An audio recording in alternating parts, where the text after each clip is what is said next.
বুবলির সাথে আমার তেমন কোনো রকম কোনো সম্পর্কই নেই। ও বিশ্বাস যেহেতু আমার আমার ছেলের মা, ওকে। অফকোর্স সে আমার স্ত্রীও, এবং আমার সন্তানের মা হিসেবে তো তার অবস্থানটা অনেক উপরে। মেগাস্টার শাকিব খান এবং শবনম বুবলির সম্পর্কটা বেশ কিন্তু টানাপোড়ার মধ্যে চলে, এটা আমরা অনেকেই জানি।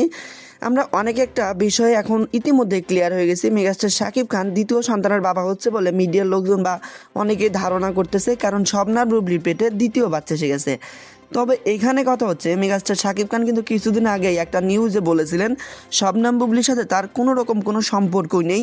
ভিডিওর শুরুতে আপনারা তার আংশিক কিছু তথ্য আপনারা দেখলেন। তবে এখন কথা হচ্ছে, যদি তার সাথে সম্পর্কই না থাকে তাহলে এই বাচ্চাটা আসলেই কার? শাকিব খান অপু বিশ্বাসকে রেখে শবনম বুবলির সাথে ইউএসএতে প্রায় 3 মাস পড়েছিলেন, এবং সেখান থেকে আসার পরে শবনম বুবলি কিন্তু লাইভে এসে তিনি তথ্য দিয়েছিলেন আমেরিকা থেকে আসার পর তার সাথে নাকি মেগাস্টার শাকিব খানের কোনো যোগাযোগই হয়নি। তাহলে যোগাযোগ হয়নি ভালো কথা, এই বাচ্চাটার বাবা আসলে কে? এইটা নিয়ে নেট দুনিয়া এখন তুমুল আলোচনার কেন্দ্রবিন্দু। এখানে আমরা অনেকেই দাবি করতেছি শবনম বুবলির পেটেতে বাচ্চা, এই বাচ্চা নাকি মেগাস্টার শাকিব খানের, আবার অনেকেই তাপসীর কথা কথন বলতেছে।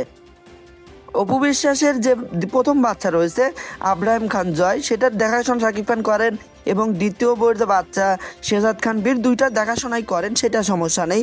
আবার তিনি যে বাপ হচ্ছেন এটাও কোনো সমস্যা নেই। তবে তিনি যে বললেন যে শবনম বুবলির সাথে তার কোনো রকম কোনো সম্পর্কই নেই, তাহলে এই বাচ্চাটা আসলো কিভাবে? তিনি ইউএসএতে কেনই বা পড়ে থাকলেন 3 থেকে 4 মাস?